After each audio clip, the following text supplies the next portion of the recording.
The fuck is taking so long? Hold on, I'm just fucking with my magnets. Finally.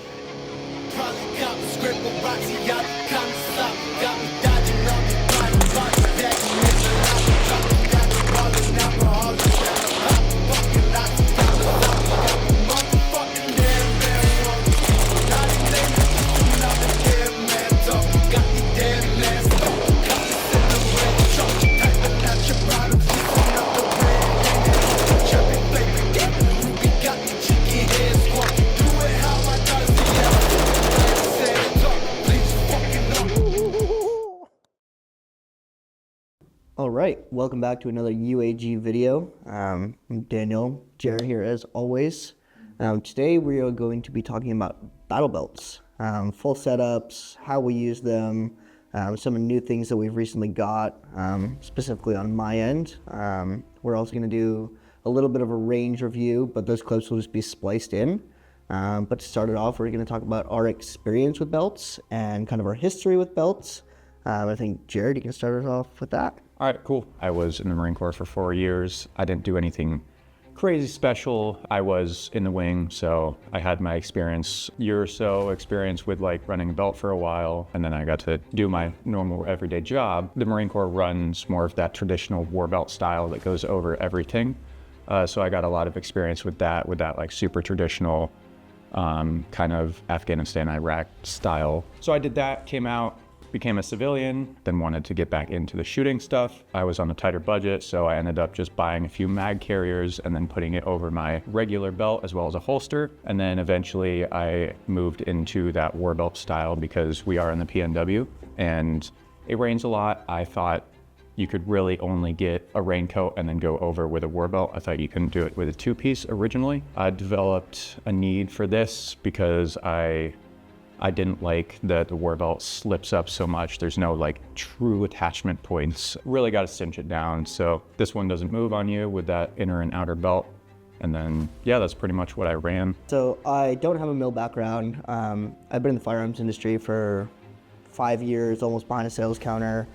Doing guns, class 3, gear, the whole 9 yards. So my first belt setup, real belt setup outside of concealed carry idea was a big war belt, kind of like Jared. Big, cumbersome belt setup, and I found that, especially starting to do dynamic shooting together and getting into drills, it wasn't ideal. It was a lot of material, it was a lot of load. That was my initial experience, and then what I've moved into after research, and Jared pointed me in the right direction, is a two-piece setup like his. So obviously it's a lot less material vertically on these belts. Just real quick before we hit on the actual materials here on this belt is, for me, and I think Daniel is very similar in this aspect, is this belt is catered more towards a range belt. It's because it's what we do, but I do have it set up in a way that if I need to run and grab it and actually use it for a real purpose, there's not just purely range stuff on it. That makes sense. All right, so in that case, let's just go over our base belts real quick and then roll into the fun stuff. Yeah. So for me, I am rocking a Faro Concepts Bison belt. As we said, both of these are two pieces. So inner liner, outer liner. Mine is slightly different from Jared's. I'll let him get into that. But for me, that's the base belt setup. So mine is the Agilite Magnetics belt. I really liked it because there's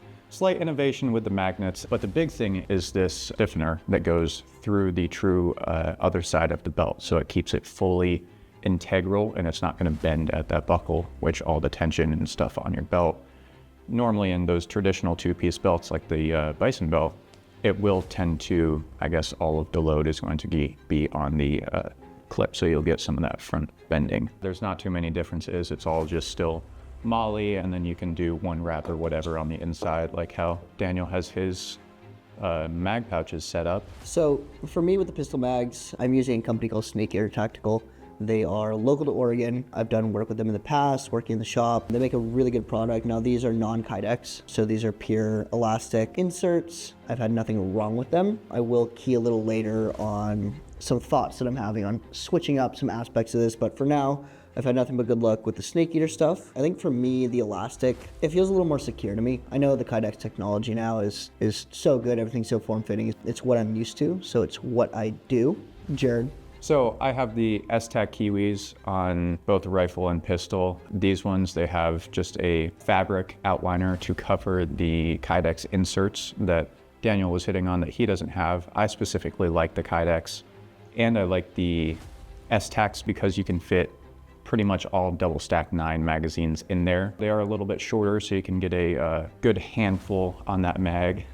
Ayo. But yeah, so you get that faster draw and easier to do things like tac mags, stuff like that. Jumping again on the mag, since we're already on the topic, or mag pouches, something that I found that swayed me towards sticking without the Kydex inserts, specifically on the pistol mag pouches. I like the ability to utilize these for different pieces of equipment. So Leatherman, some sort of admin thing. In the past, I used to put a single Leatherman up front, but I can't do things because it's a non-stretchy fabric material. I can't put like a big flashlight in there or whatever, which you could totally do.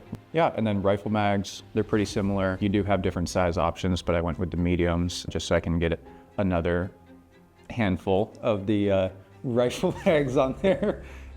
But yeah, there's not much. It's very straightforward. One piece of gear that I have that Daniel doesn't, that I've found more functionality out of, is a dump pouch. So again, with this being my range belt or whatever, I like to just throw things in my belt on the range, whether it's media like camera batteries or your shot timer when you're just kind of loading everything up, taking it to your station that we're all end up shooting. And Daniel doesn't run them. Yeah, I don't have a great why or why not in terms of not running a dump pouch. But I do think the utilization of the dump pouch is not just the high-speed operator look like Jared was saying. But as you see too, Daniel also has a second rifle pouch. You take what you get. He doesn't have space for a dump pouch, but I do. Let's get into med pouches. Med gear, like Jared said, without me having the dump pouch, I had a little more real estate to work with. So if you flip your belt up, you can see that these are very different shapes. So this is one of the biggest differentials on our belt is going to be our med setup. Mine is much more horizontal, so it's taking up a lot more real estate this way, which I don't mind not having the dump pouch on it. So this is from Haley Strategic. You have Velcro on either sides where you can take out your med insert with all your gear. This is a sealed pouch. Non-resealable. Correct. So when this is open, it's open. So I wasn't able to practice kind of deploying some of the pieces in this kit while we're practicing at the range, which is super important. Practicing with your med, practicing tourniquets, application. But I do like the style of this. They have a nice pen pouch setup on here, and then the shears can come in the back, which I like a lot. So the shears are accessible without having to disengage the Velcro on either sides of this. Shears can be used in a lot of different aspects. I think, even in a pinch, if you need scissors for general application. For me, the Haley Strategic is working great. So I have the Coyote Tactical Solutions Burrito. Great name. One huge thing is being able to use it ambidextrously, whether you're right hand or your left hand, you have to access it, which is something that Daniel has, which is great. One big thing that I noticed that was a constant was that, like Daniel's and many companies on the market, theirs are non-resealable. And something I wanted is to have pretty much just a very high quality, thick Ziploc style bag that's resealable, so I can take the contents out that I either don't have training with or don't foresee needing, and I can put things that are a little more applicable to me. I find that very useful, and I guess something that you can personalize, which is huge Right. to me. And I guess in that way, they kind of have it, I guess, in a burrito. So it just encompasses everything, and then a big Velcro on top. And with this being a range belt, more or less, I'm able to put just normal boo-boo stuff. So you have your alcohol pads, you have your Band-Aids of different sizes. I guess the last thing with me too is I'm a big tourniquet guy. You got 4 limbs. I like to have at least 4 tourniquets on me. Worst comes to worst, but yeah. That's pretty much medical there.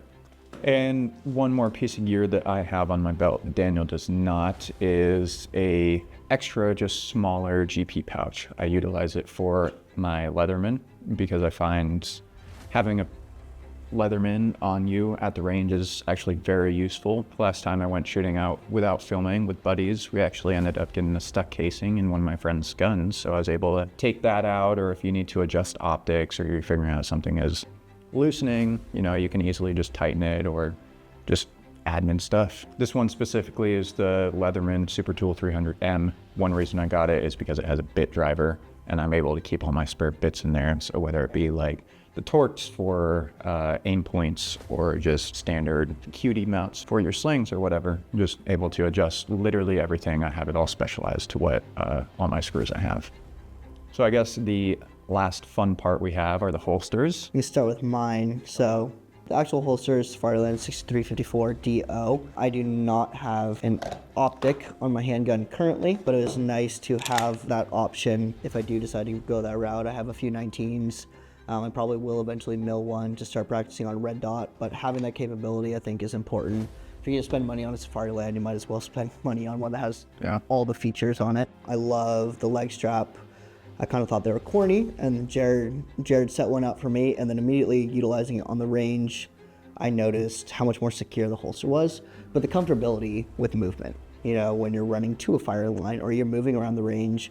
My holster, very similar setup to Daniel's. We have the Safari UBL mid-ride, which is just that drop, and then I have the QLS fork and adapter to kind of both push it out from your hip a little bit and your sides, and then you can also switch out to different holsters if you ever need. The holster is a Safariland 6354 RDS, a little bit newer model than Daniel's, but no big improvement. The only thing is the optics hood is a little bit longer because I have an aimpoint acro. And as you see on this gun, it is compensated as well as a gigantic red dot. So I had to do a little bit of modifications to the holster. I had to take out the bottom piece so the compensator would actually fit in the gun. Is getting stuck in that muzzle plug. So I took that out and then I had to heat it up with the heat gun, expand it a little bit so it would slide smoothly in and out. And then as well as just a little bit of dremeling to the ALS so that the acro couldn't fit in there. And then one thing that I found immediately when I had my Safariland is you need a nub mod. It just pretty much elongates and makes the ALS activation a lot bigger. So it's when you reach your hand down, it's already there, it's easier, it's less hard to miss, which is something you're having problems with on the range. NANI? There's this thumb nub. It went halfway and got stuck. Yeah, I know. Thumb nub. Nub thumb. Nub mod. Nub mod. Thumb nub. Thumb nub. Thumb my nub. What I found with the Safariland, going for speed, using the shot timer, finding that thumb button, and just even the angle is kind of pushing out on the gun, and I was getting some snag and some hang up on that. So I think the nub mod is a good first step, but really it's just reps and practice. Yeah. I think the nice thing about the Safarilands is they're so popular. There's a massive aftermarket. They're also very easily modifiable. I mean, we run Safarilands just because we know they're reliable, they're tried and true.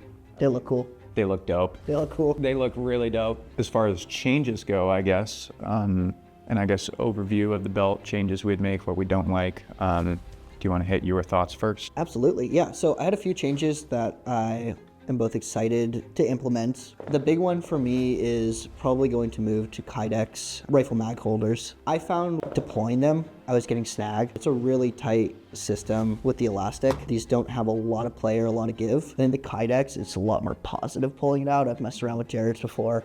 And so on some of these rifle drills where we're doing reloads and stuff, I was hanging up or my hand would slip off. We live in the Pacific Northwest. It's raining a lot. Gear gets slippery, your hands get slippery. So I will be changing these to Kydex. I want to play with how I can integrate a tourniquet onto the setup. And I think it's important to have access to the tourniquet on a belt because we're not always wearing plate carriers. As far as my belt goes, I'm pretty happy with most of it. One of the only things I think I'm going to change, I specifically did not mention the brand of this dump pouch because I'm not a fan of it. It's not big, it's the perfect size, but it takes, as you can see, a lot of real estate up in my belt where I could put a place for shears or whatever, like I was saying I was wanting. Just not my favorite on the market, so I'm going to change that one.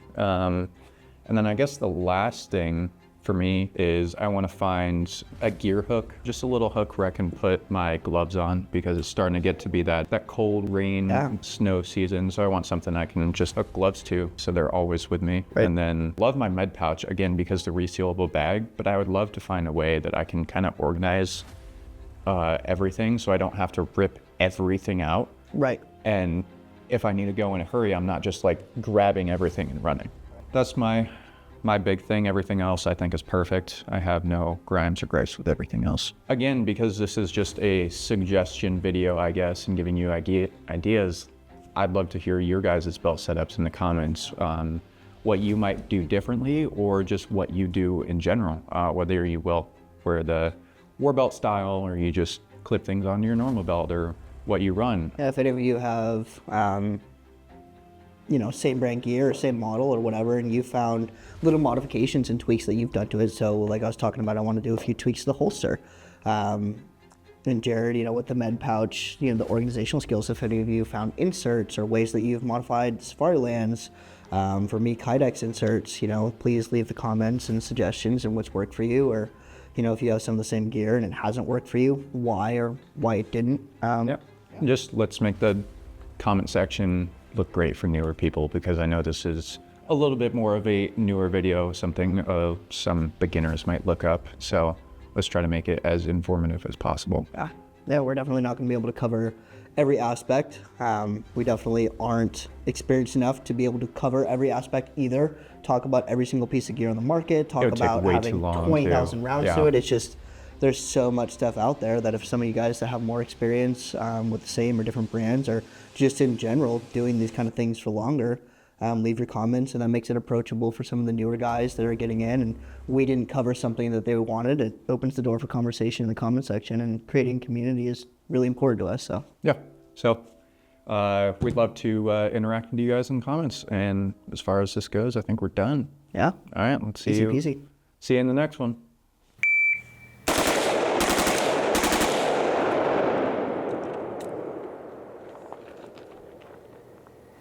Wow, is that full auto, bro?